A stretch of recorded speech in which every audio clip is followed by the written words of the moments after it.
그 리콜링, 다시 부르다. 그러니까 오늘 본문이 그렇다고 말씀을 드렸어요. 그러니까 이 부르심을 이야기하는데 그것은 초신자들에게 하는 얘기가 아니라 이 고린도 교회에 이미 부르심을 받은 자들에게 이 부르심에 대해서 얘기하고 있는데요. 이 리콜링에 대해서 저는 가장 탁월한 본문이 뭐냐면 요한복음 21장이라고 좀 말씀을 드리고 싶습니다. 요한복음 21장 본문. 여러분 아시죠? 예. 제자들이 재부름을 받는 장면이에요. 특별히 제자들 중에 베드로를 대표로 말씀을 드릴게요. 베드로는 누가복음 5장에서 그리스도를 만나요. 그래서 그가 뭐라고 얘기하냐면요. 무릎을 꿇고 나는 죄인입니다. 주님 나를 떠나소서라고 베드로가 이야기하는 것을 볼 수가 있어요. 어부였던 갈릴리 어부였던 그의 인생에요. 근본이 흔들리는 경험을 한 겁니다. 예, 거룩하신 분을 만난 거예요. 그래서 그의 인생의 방향이 완전히 바뀌어서요. 모든 걸 버리고 제자의 삶을 살아갑니다. 근데 이 제자의 삶에는요. 고린도 전서가 경험했던 카오스, 그 분쟁. 예. 그때는 뭐 없어요. 뭐 예수님 이런 게 없는 거예요. 우리가 생각할 때 막 뭐라 그래요? 교양 있게 토론한 게 아닙니다. 물고 물리는, 예, 서로 막 적으로 규정하고 막 상대를 제압하기 위해서 수단 방법을 가리지 않는 그런 모습 때문에 바울이 아파서 편지를 쓴 거거든요. 근데 제자들도 그런 경험이 있지 않습니까? 그게 뭐죠, 여러분들? 예수님의 십자가의 길을 걸으실 때 어느 누구도 따라가지 못하는 겁니다. 그 고통, 그 고난, 그 좌절 앞에 성경이 쓰고 있잖아요. 베드로 얼마나 부끄럽겠습니까? 예. 닭이 3번 울기 전에 베드로가 한 번도 부인한 게 아니라요. 3번 부인하는 것을 볼 수가 있어요.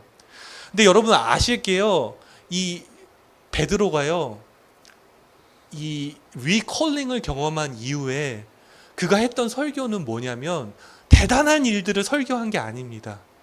자기의 이 사건, 주님을 부인했던 사건. 여러분 아시죠? 마가복음이 베드로의 설교 내용이라는 거. 그거를 마가가 어떻게 보면 기록으로 남겼다는 게 교부들의 이야기 글에 있거든요. 그러니까 그가 설교하면은 자기의 실패담을 얘기한 거예요. 주님을 자기가 십자가의 길을 걸을 때 부인했다는 것을 이야기한 겁니다. 근데 중요한 건 우리는 원하지 않아요. 이걸 영성적으로 얘기하면 자기 정화의 길이에요. 그 그리스도를 믿는 사람들에게는요, 광야의 여정이 꼭 있습니다. 예, 그 설명할 수 없어요. 예. 근데 그 시간은 어떻게 보면 주님이 광야의 40일을 걸었듯이, 예, 어떻게 보면 당장 한 치 앞도 모르는, 지금 당장 뭐 맹수들이 밀려와서 나를 물어 뜯을 수 있는, 또 물 한 모금도 없어서 내가 오늘 내일 그것을 걱정해야 될 수도 있는 그런 여정이라는 거예요. 그러니까 그 여정은 우리가 원합니까? 원하지 않습니까? 원하지 않죠. 피합니다. 예, 우리가 여러 가지 근거를 대가지고요, 그 길을 피합니다. 노래는 할 수 있어요. 뭐 광야를 지나며 노래하시죠. 내 영혼이 산산이 깨지고 부서지려 했던 그 주님 앞에 내 꿈도 내려놓고, 이거 노래로 할 수는 있죠. 하지만 우리 삶에서 그거는 너무나 어렵고 인간은 감당할 수 없는 길이기에 그것을 피하려 한다는 것이죠. 근데 그 여정을 거치고 나서, 정화의 여정을 거치고 나서요, 베드로는 요한복음 21장에서 또 주님이 찾아오시는 겁니다.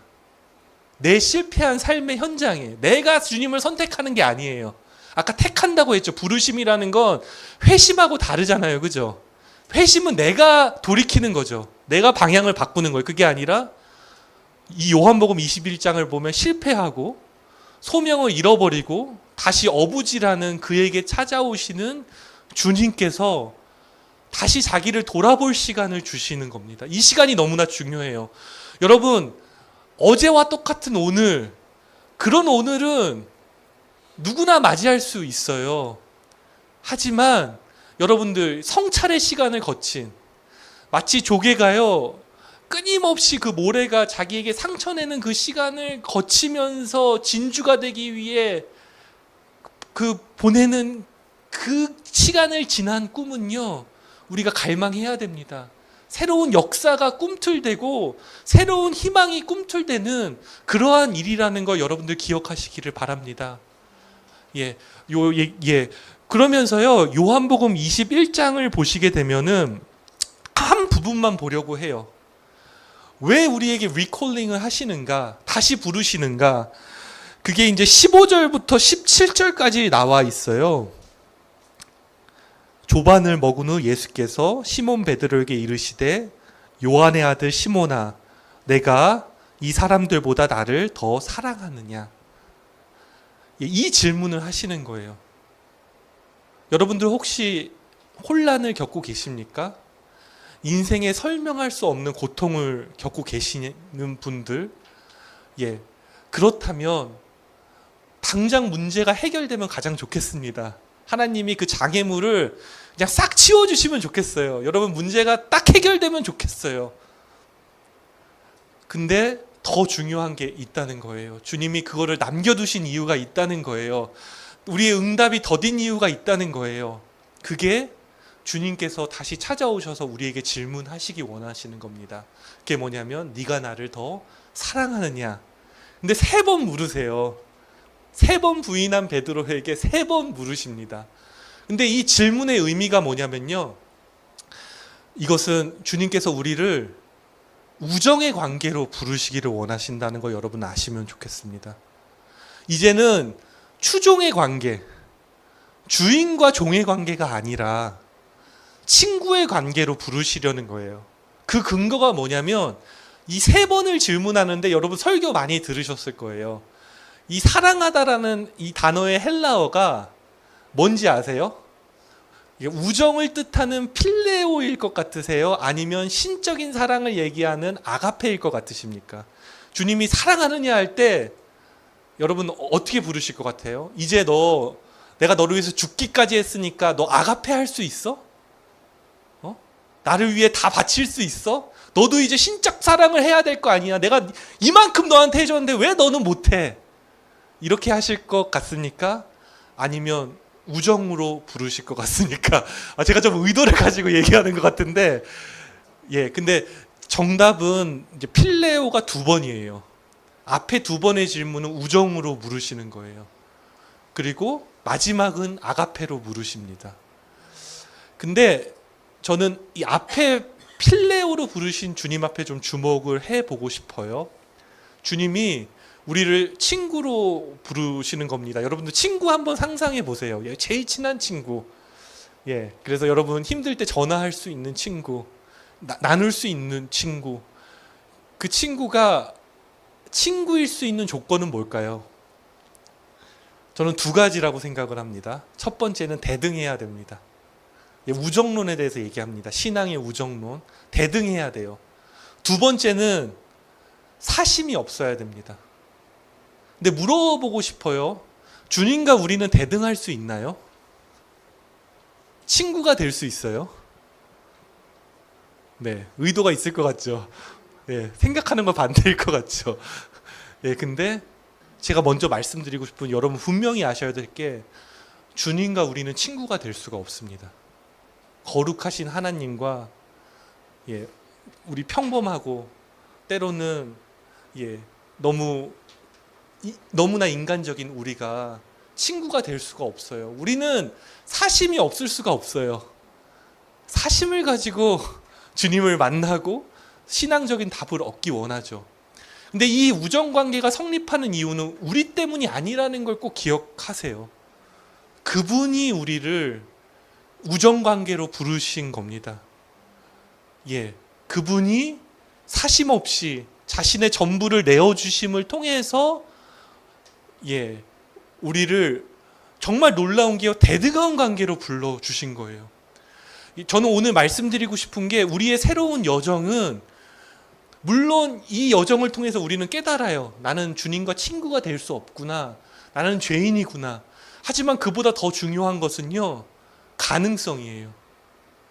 주님이 우리를 부르실 때 대등한 관계로 부르시는 거예요. 이렇게 초청하시는 주님 앞에 저는 이런 질문을 드리고 싶어요. 예, 우리는 무엇을 주님 앞에 우정 관계 안에서 내어 드릴 수 있을까? 예, 주님이 이렇게 초청하실 때 여러분은 어떻게 하시고 싶으세요? 한번 말씀해 보시겠습니까?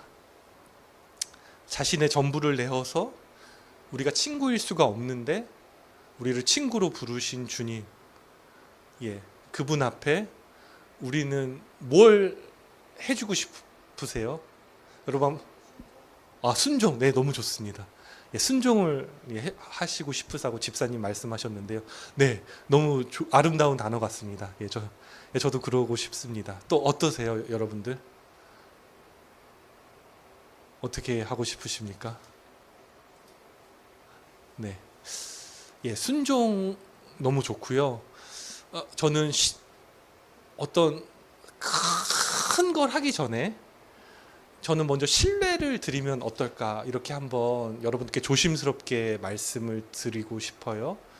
그분께 내가 한번 신뢰를 드려보는, 좀 그러면서 생각나는 이미지가요, 공중고개사가 좀 생각이 났어요. 예, 공중고개사가요, 어떻게 보면 자기 그네에서 다음 그네로 가기 위해서는 그 다음 그네에서 손을 내미는 사람을 신뢰를 해야 되는 겁니다. 그렇게 해서 그 기존에 자기 그네를 떠나야 돼요. 잠시 공중에 아무것도 안 붙잡는, 예, 그런 상태를 지나서 상대가 내미는 손을 딱 잡아야 하지 않습니까? 저는 이 다시 부르시는 주님이요, 그러한 여정으로 부르시는 주님이라고 저는 말씀을 드리면서, 첫 번째 신뢰는 여러분들이 예수를 그냥 내가 믿는다 라는 고백에서요, 내가 이제는 복음서에 예수님의 삶에 한번 참여하고 싶다, 이런 마음으로 한번 참여해 보시면 어떨까, 이렇게 말씀을 드리고 싶습니다. 특별히 이 여정은요, 어떤 여정이냐면 밝은 부분만을 복음 성경 안에서 읽는 게 아니라 어떻게 보면 성경 안에 조금은 어두운 부분도 우리가 좀 받아들이기를 바라는 마음이었으면 합니다. 특별히 그 베드로가 실패를 할 때요, 그 여정 가운데 도망을 갔잖아요. 근데 한번 이런 상상을 해보시면 좋겠습니다.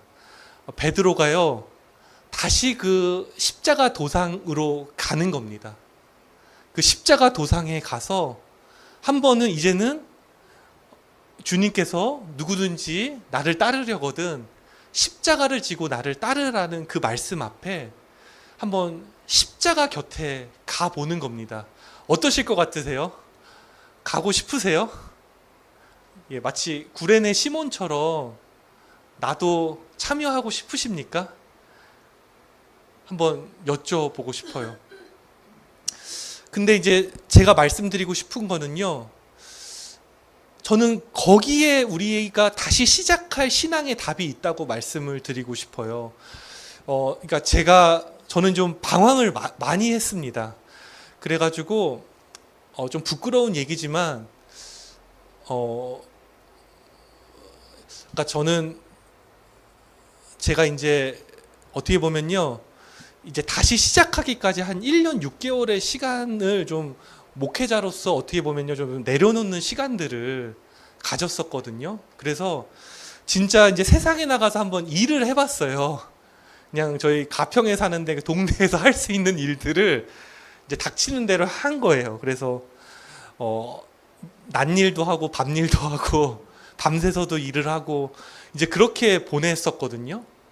근데 그때 그 첫 마음은 베드로 같은 마음이었어요. 내가 어떻게 보면 진짜 목회자를 다시 할 수 있을까? 이것에 대해서 진지하게 고민하는 시간들을 가졌거든요. 근데 이제 감사한 거는 저는 그런 말씀을 드리고 싶어요. 우리 인생의 고난에 때로는 하나님이 없을 것 같다고 느끼는 적도 있더라고요. 제가 막상 나가서 돈 벌고 살아보니까 있더라고요. 근데 확실한 거는 내가 그래서 거기서 방황을 하잖아요. 광야에서. 근데 이제 벼랑에 떨어져서 죽으려고 할 때, 그때 한 번도 주님이 버리지 않으시더라고요. 나를 이렇게 붙잡아 주시더라고요. 그래서 진짜 저는 이제 그때 죽음도 생각을 해본 적이 있어요. 근데 솔직히 말하면 제가 좀 겁이 많아가지고 죽는다 생각이 너무 무섭더라고요. 그래가지고 하여튼 며칠 그러다 말았는데, 근데 그때 제가 이제 기도를 했어요. 이 복음서 가지고, 예수님의 생애를 가지고 그 시작부터 기도를 했는데, 제가 살았던 부분이 어디냐면은 주님이 십자가 도상을 가는데 저도 예수님의 길을 걷고 싶지 않은 거예요. 절대로 그 십자가는 안 지겠다. 그게 어떻게 보면 제가 졌던 어떤 목회의 무거운 짐, 여러분도 여러분 십자가가 있을 거예요. 그것만은 지고 싶지 않은 뭔가 그게 있을 겁니다. 근데 그때 제가 뭘 들었냐면 쿵 하는 소리를 3번 들었어요. 쿵, 쿵, 쿵. 근데 그게 예수님이 갈보리까지 십자가를 지고 가시면서 넘어지시는 소리였어요. 그 무거운 십자가를 지시고 가시다가 주님도 연약함이 있으셨는지, 그게 너무 무거우셨는지, 쿵! 이렇게 넘어지시는 주님의 소리를 들었어요. 근데 그때 겪었던 마음이 뭐냐면요, 이 주님의 십자가의 고난이, 이 쿵 소리가 나를 위한 사건이라는 것, 또 우리 모두를 위한 사건이라는 것을 저는 그때 그 쿵 소리를 들으면서 믿게 되었어요. 그래서 여러분께 부탁드리고 싶은 거는 한번 그 십자가 고난의 길을 한번 가보시면 좋겠어요. 주님과 함께 말씀을 따라. 근데 저처럼 한번 느껴보시면 좋겠어요. 저는 소리를 들었는데 한번 주님의 숨소리도 한번 느껴보실 수가 있겠죠. 발자국 소리도 느껴볼 수가 있겠죠. 또 넘어지실 때 신음소리도 느끼실 수가 있겠죠. 그 소리를 한번 느껴보신다면 저는 그 지점이 베드로가 다시 시작했던 그 능력, 그 복음의 힘이고, 또 2000년 기독교 역사의 수많은 하나님의 사람들이 거기서 다시 일어나서 그 주님의 길을 갔고, 나도 그랬고 우리도 마지막으로 한 번만 마음으로, 성서는요 마음으로 읽는 게 굉장히 중요합니다. 한번 마음으로 한번 부딪히면서 읽어보겠습니다. 십자가의 도가 구원받는 우리에게는 하나님의 능력입니다. 한번 그 베드로를 다시 부르시는 주님을 우리 말씀을 마치면서 한번 머릿속에 그려봅시다. 그가 주님을 따르겠다 했지만 3번이나 주님을 부인하고 갈릴리의 어부로서 자신의 삶을 자책하고 절망하고 또 누군가를 저주하면서 살았던 인생이요, 다시 찾아오시는 주님으로 인해서 이제는 옛삶을 버리고 새로운 삶으로 그 부르심을 향해 나아가게 됐던 그 삶을 오늘 우리가 좀 새롭게 결단하기를 바랍니다. 여러분은 어떤 과제가 있으신지 한번 물어보고 싶습니다. 여러분은 어디서 머뭇거리고 계십니까? 또 어디서 여러분들은 도망가십니까?